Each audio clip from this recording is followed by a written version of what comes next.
ഇന്ത്യയിലെ യുവത്വത്തിന്റെ നിരാശയും പ്രതിഷേധവും ആക്ഷേപഹാസ്യത്തിന്റെ ഭാഷയിൽ പൊട്ടിത്തെറിക്കുമ്പോൾ അതിന് പലപ്പോഴും മീം എന്ന ലേബലാണ് സമൂഹം നൽകുന്നത്. എന്നാൽ ചില മീമുകൾ വെറും തമാശയായി ഒതുങ്ങുന്നില്ല, അവ രാഷ്ട്രീയ ചോദ്യങ്ങളായി മാറുന്നു. അത്തരത്തിലൊരു ഡിജിറ്റൽ രാഷ്ട്രീയ പരീക്ഷണമാണ് കോക്രോച്ച് ജനതാ പാർട്ടി അഥവാ CJP സോഷ്യൽ മീഡിയയിൽ ഉയർന്നു വരുന്നത്. ചീഫ് ജസ്റ്റിസ് സൂര്യകാന്തിന്റെ തൊഴിൽ രഹിത യുവാക്കൾ പാറ്റയെ പോലെ എന്ന പരാമർശം വലിയ വിവാദമായിരുന്നു. എന്നാൽ അതേ പരാമർശത്തെ യുവാക്കൾ തിരിച്ച് രാഷ്ട്രീയ ആയുധമാക്കി. സമൂഹം അവഗണിക്കുന്നവരും ഭരണകൂടം കേൾക്കാത്തവരുമായ ഒരു തലമുറ സ്വയം പാറ്റകൾ എന്ന് വിളിച്ച് പ്രതിഷേധത്തിന്റെ പുതിയ രൂപം സൃഷ്ടിച്ചു. പാറ്റ മാസ്കുകൾ ധരിച്ച് തെരുവിലിറങ്ങുന്ന യുവാക്കളുടെ ചിത്രങ്ങൾ മുതൽ ഭരണകൂടത്തെ പരിഹസിക്കുന്ന വൈറൽ ക്യാമ്പയിനുകൾ വരെ CJPയെ ഒരു ഡിജിറ്റൽ ട്രെൻഡിൽ നിന്ന് രാഷ്ട്രീയ ചർച്ചയിലേക്ക് ഉയർത്തി. ഇതിന്റെ പിന്നിൽ പ്രവർത്തിച്ച പ്രധാന വ്യക്തികളിൽ ഒരാളാണ് മഹാരാഷ്ട്രക്കാരനായ അഭിജിത് ദിപ്കെ. രാഷ്ട്രീയ PR രംഗത്ത് പ്രവർത്തിച്ചിരുന്ന അദ്ദേഹം യുവാക്കളുടെ തൊഴിലില്ലായ്മയും ഭരണകൂടത്തോടുള്ള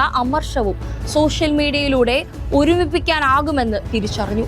അതോടെയാണ് കോക്രോച്ച് ജനതാ പാർട്ടി എന്ന ആശയം രൂപം കൊള്ളുന്നത്. CJPയെ സ്വയം ഒരു സാധാരണ രാഷ്ട്രീയ പാർട്ടിയായി അവതരിപ്പിക്കുന്നില്ല, മറിച്ച് നിലവിലെ ഭരണകൂടത്തോടും രാഷ്ട്രീയ നാടകങ്ങളോടും പ്രതിഷേധിക്കുന്ന ഒരു യുവജന മുന്നേറ്റമെന്ന നിലയിലാണ് അവർ നിലകൊള്ളുന്നത്. തൊഴിലില്ലായ്മ, അഭിപ്രായ സ്വാതന്ത്ര്യത്തിന് നേരെയുള്ള ആക്രമണങ്ങൾ, വോട്ടർ പട്ടിക വിവാദങ്ങൾ, അധികാര കേന്ദ്രങ്ങളുടെ പക്ഷപാതപരമായ നിലപാടുകൾ, സ്ത്രീ പ്രാതിനിധ്യക്കുറവ്, ഇവയെല്ലാം അവരുടെ ക്യാമ്പയിനുകളുടെ കേന്ദ്ര വിഷയങ്ങളാണ്. അവരുടെ പ്രകടന പത്രികയിലും വ്യത്യസ്തമായ രാഷ്ട്രീയ സന്ദേശങ്ങളുണ്ട്. വിരമിച്ച ജഡ്ജിമാർക്ക് രാഷ്ട്രീയ പദവികൾ നൽകുന്നത് അവസാനിപ്പിക്കുക, ജനപ്രതിനിധികളുടെ കൂറുമാറ്റം തടയാൻ കർശനമായ നിയമം കൊണ്ടുവരിക, സ്ത്രീകൾക്ക് 50% സംവരണം ഉറപ്പാക്കുക, വോട്ടർ പട്ടികയിൽ നിന്ന് പേരുകൾ നീക്കം ചെയ്യുന്നതിനെ നിരീക്ഷിക്കുക. ഇവയെല്ലാം വെറും ട്രോളല്ല, മറിച്ച് നിലവിലെ ഭരണ സംവിധാനത്തിന് നേരെ യുവാക്കളുടെ അസ്വസ്ഥതയുടെ രാഷ്ട്രീയ ഭാഷയാണ്. ഫാസിസത്തിനെതിരെ ചിലപ്പോൾ പ്രതിഷേധം ഉയരും, ചിലപ്പോൾ അത് പരിഹാസമാകും, ചിലപ്പോൾ ഒരു ജനകീയ മുന്നേറ്റമായി വളരും. CJP അതിൽ ഏത് ഘട്ടത്തിലാണ് എന്ന് പറയാൻ ഇപ്പോൾ കഴിയില്ല. പക്ഷേ ഒരു കാര്യം വ്യക്തമാണ്, ഭരണകൂടത്തിന്റെ ദുർഭരണത്തോടുള്ള മനുഷ്യാവകാശ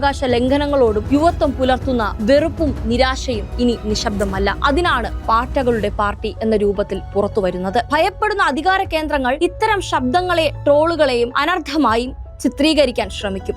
കാരണം ചോദ്യം ചോദിക്കുന്ന യുവത്വം എല്ലായ്പ്പോഴും അധികാരത്തിന് ഭീഷണിയാണ്. സോഷ്യൽ മീഡിയയിൽ ഒരു ട്രെൻഡായി തുടങ്ങിയ ഈ പ്രക്ഷോഭം നാളെ യഥാർത്ഥ രാഷ്ട്രീയ ശക്തിയായി മാറുമോ എന്നത് കാത്തിരുന്നു കാണേണ്ട കാര്യമാണ്.